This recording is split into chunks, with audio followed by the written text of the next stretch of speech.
जय हिंद दोस्तों, जैसा कि आप जानते हैं मेरा नाम संदीप चौहान है और हमारी अपनी एकेडमी है जीनियस करियर एकेडमी।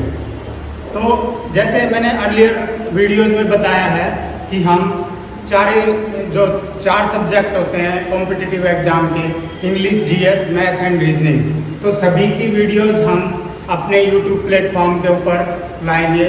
तो आज मैं प्रेजेंट करने जा रहा हूँ जीएस की क्लास। एग्जाम में आपने अक्सर देखा होगा या देखने वाले होंगे कि जीएस एक वास्ट सब्जेक्ट है, कहीं से भी कुछ भी पूछा जा सकता है, देयर इज नो लिमिट। क्योंकि आपने मैथमेटिक्स में देखा होगा, इंग्लिश में देखा होगा, जो लिमिटेड टॉपिक होते हैं उन्हीं के अंदर से पूछा जाता है। लेकिन इसके टॉपिक्स तो चैप्टर्स तो लिमिटेड है, लेकिन कुछ भी पूछा जा सकता है। जीएस एक वास्ट सब्जेक्ट है, बहुत बड़ा सब्जेक्ट है, कहीं से भी कुछ भी पूछा जा सकता है। तो हम इतना तो रिमेंबर नहीं कर पाते, लेकिन अक्सर जो एग्जामों में हमारा जो एक्सपीरियंस है डिफरेंट एग्जाम दे करके, उसमें हम कुछ चीज़ें पिक आउट करके हम बहुत अच्छा उनके ऊपर अपना कमांड बना सकते हैं। जैसे मैं आज आपको कुछ चीज़ें बताऊंगा। अब हम कुछ एग्जाम देते हैं, कुछ लोग सिलेक्ट हो जाते हैं, कुछ लोग रह जाते हैं, तो हम एक अपना एक्सपीरियंस निकाल के हम एक चीज़ देखते हैं कि कहाँ से कैसे ज़्यादा क्वेश्चंस आते हैं। तो उसके बारे में मैं बताऊंगा आपको। एक कॉमन बहुत इंपॉर्टेंट चैप्टर है जीएस का, कॉन्स्टिट्यूशन ऑफ इंडिया।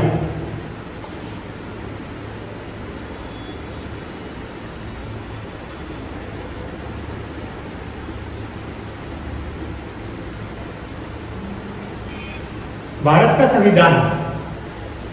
का संविधान बनाने की जब प्लानिंग चल रही थी, तो कहाँ पे कमेटी की बैठक हुई, कहाँ पे प्लानिंग हुई, कहाँ पे योजनाएं बनी, वहाँ से लेकर के और अब भारत के संविधान में 105 संशोधन हो चुके हैं।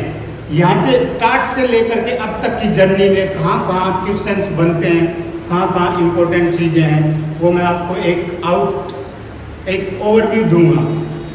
भारतीय संविधान 1928 में एक मीटिंग हुई थी लखनऊ में, उसको नेहरू रिपोर्ट बोलते हैं।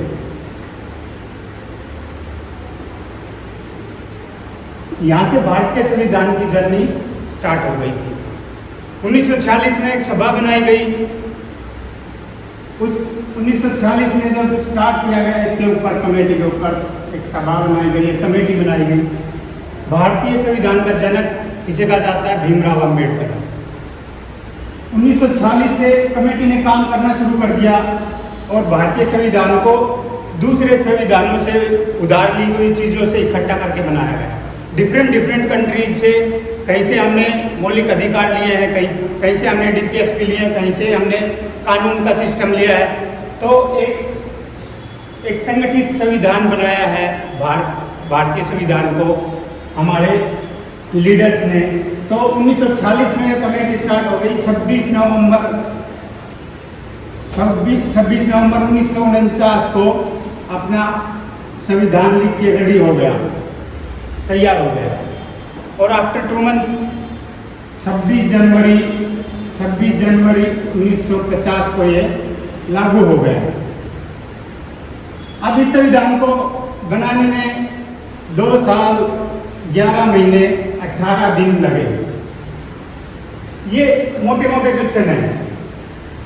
जब एक एग्जामिनर को क्वेश्चन पेपर आसान बनाना हो, तो ये ऐसे मोटे क्वेश्चन, स्थायी मेंबर कौन था, संविधान का जनक कौन है, मेंबर्स कौन है, कब लिखना स्टार्ट हुआ, कब रेडी हुआ, कब लागू हुआ, अगर आसान बनाना है पेपर को तो ऐसे क्वेश्चन आ जाएंगे। लेकिन जब वो आर्टिकल्स में आता है संविधान के, जब 395 आर्टिकल्स थे, जब स्टार्ट किया, जब संविधान लागू हुआ, अब 470 आर्टिकल्स हैं ना, 470 आर्टिकल्स हैं। अब तक 105 अमेंडमेंट्स हो चुके हैं। कौन सा अमेंडमेंट में क्या हुआ, कौन से अमेंडमेंट में क्या हुआ,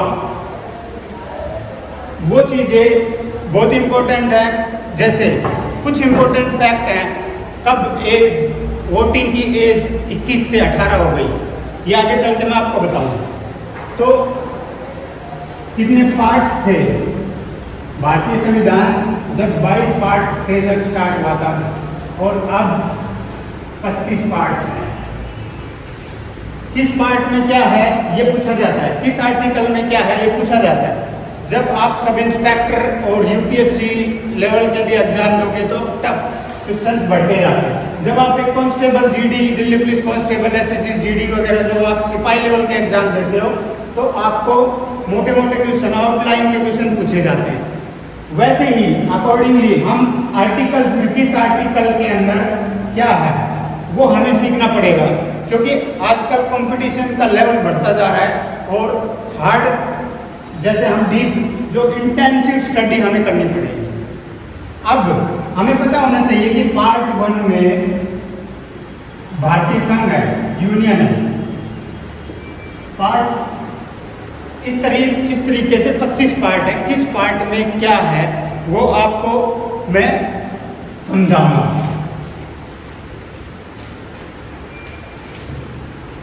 और किस आर्टिकल में कौन सा आर्टिकल इंपॉर्टेंट है वो मैं आपको समझाऊंगा। पार्ट 2 में सिटीजनशिप है।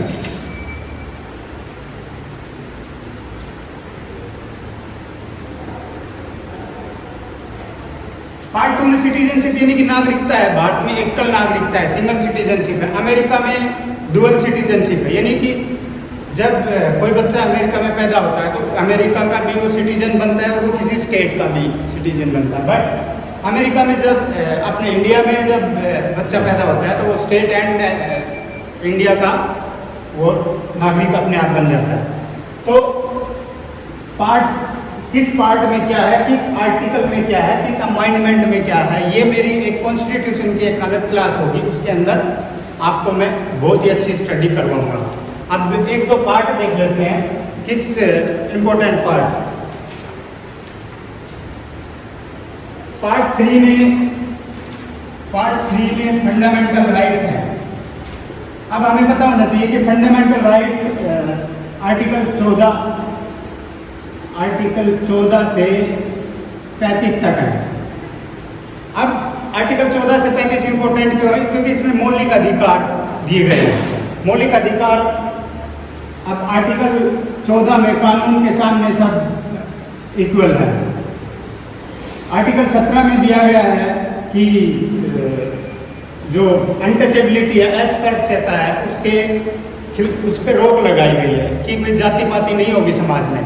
क्योंकि जिस समाज में जाति पाति होती है वहाँ पे एक अच्छा डेवलपमेंट, एक समाज का विकास, अर्थव्यवस्था का विकास, सब विकास रुक जाते हैं अगर जातियों के बीच झगड़े चलते रहते हैं। तो ऐसे में आपको पूरे आर्टिकल्स, पूरे अमाइंडमेंट्स, पूरे ये संविधान की एक क्लास में कवर करवाऊंगा। अब मैंने बताया जीके एक वास्ट सब्जेक्ट है, तो इसमें हम अगर सीखते हैं, हम सीखते चले जाते हैं कि पार्लियामेंट, अपने पार्लियामेंट में क्या है, अपने पार्लियामेंट ऑफ इंडिया है। पार्लियामेंट ऑफ इंडिया में आपको फीचर्स पता होना चाहिए। जैसे कॉन्स्टिट्यूशन के अपने के कुछ फीचर्स हैं, रिजिड है, फ्लेक्सिबल है, सिटीजनशिप सिंगल सिटीजनशिप है, यानी कि जिस तरह संविधान सुप्रीम लॉ है, ये एक क्रेडल है सरकार की, मतलब एक ये बाइकैमरल, जैसे संसद है, अपनी संसद है, ये इसकी फीचर्स है, ये बाइकैमरल है, बाइकैमरल है, ठीक है। इसमें दो सदन है, जो प्रेसिडेंशियल लेजिस्लेचर, उसके दो सदन हैं, राज्यसभा एंड लोकसभा। लोकसभा में 543 सीटें हैं, राज्यसभा में 245 सीटें हैं, और दोनों मिला के टोटल दोनों मिला करके 788 सीटें हैं। तो ये कुछ ओवरव्यू मैं दे रहा हूँ पार्लियामेंट का। एक पार्लियामेंट की क्लास होएगी अलग से, यानी कि जो जीएस के मोटे मोटे चैप्टर्स हैं उनकी मैं क्लास, कोर्ट्स हैं। नेक्स्ट मैं आपको बताता हूँ सुप्रीम कोर्ट है। अब इसके ऊपर बहुत आउटलाइन के क्वेश्चंस हैं, जैसे इसको लोग राज्यसभा को अपर वो बोला जाता है, अपर डिवीजन का जो पार्लियामेंट लेजिस्लेचर है, अपर डिवीजन, इसको लोकसभा लोअर डिवीजन बोला है। Lok Sabha is the house of the people. तो ये चीज़ें हैं, ये चीज़ें आउटलाइन है, लेकिन मैं आपको इनकी जब अलग अलग क्लासेस लूँगा तो आपको इंटेंसिव स्टडी करवाऊँगा ताकि आपको आने वाले एग्जाम्स में बहुत ज़्यादा फायदा हो और आपको कोई एग्जाम क्रैक करने में मदद मिले। आगे हम देखते हैं यहाँ पे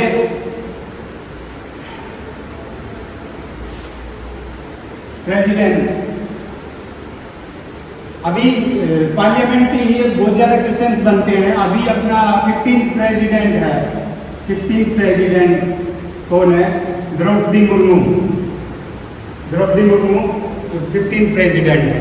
ऐसे क्वेश्चन आ जाते हैं और आपको कंफ्यूज करेंगे कि ये 15 प्रेसिडेंट है या 16 है या 17 है या 18 है। तो आप जब आप आंसर करने लगोगे तो आप कंफ्यूज हो जाओगे। इसलिए आपको सिर्फ 15 ही पढ़ना है, यहाँ पे ऑप्शन नहीं पढ़ना है। बुक से जब हम ऑप्शन पढ़ते हैं तो हम कंफ्यूज होते हैं, लेकिन जब हम किसी टीचर से पढ़ते हैं तो वो आपको ओनली 15 ही बताएगा। कंफ्यूज कहाँ पे स्टूडेंट होते हैं, 4 ऑप्शन पढ़ के जाते हैं और वहाँ पे जब 4 ऑप्शन देखते हैं तो कंफ्यूज होते हैं और सोचते हैं कि यार it is so basic question I have done wrong. मतलब आप इतना बेसिक क्वेश्चन और उसको गलत कर देते हैं क्योंकि आप 4 ऑप्शन या ऑप्शन की किताब में पढ़ते हो तो किसी टीचर से पढ़ते हो तो आपको समझाएगा। अब मैंने आपको ओनली बाई कैमरल बताया है तो आप वहाँ पे यूनिकैमरल वगैरह पढ़ोगे तो आपको ये अजीब लगेंगे। यूनिकैमरल पढ़ोगे, मल्टी कैमरल पढ़ोगे, बाई कैमरल पढ़ोगे तो आपका अजीब, क्योंकि मैंने आपको सिर्फ ये पढ़ाया है। तो इस तरीके से हमने इसको तैयार करना है। आपको हमेशा पता होना चाहिए कि जो वाइस प्रेसिडेंट होता है वो अभी हैं जगदीप धनखड़ सर हैं, मिस्टर जगदीप धनखड़। अब आपको ये हमेशा पता होना चाहिए कि ये राज्यसभा के प्रेसिडेंट चेयरमैन होते हैं। ये राज्यसभा के चेयरमैन होते हैं। वाइस चेयरमैन बदलते रहते हैं, लेकिन जो परमानेंट वाइस प्रेसिडेंट है वो हमेशा राज्यसभा का चेयरमैन कौन होता है? वाइस प्रेसिडेंट होता है। ऐसे ही हम लेते हैं, अगर मैं आपके सुप्रीम कोर्ट की क्लास लूँगा, ये आउटलाइन आपको समझा रहा हूँ। सुप्रीम कोर्ट्स, एक सुप्रीम कोर्ट्स या कोर्ट्स का courts in India, courts in India, इसका एक स्ट्रक्चर देखते हैं। सुप्रीम कोर्ट ऑफ इंडिया है, सुप्रीम कोर्ट ऑफ इंडिया, इसमें एक चीफ जस्टिस ऑफ इंडिया होता है।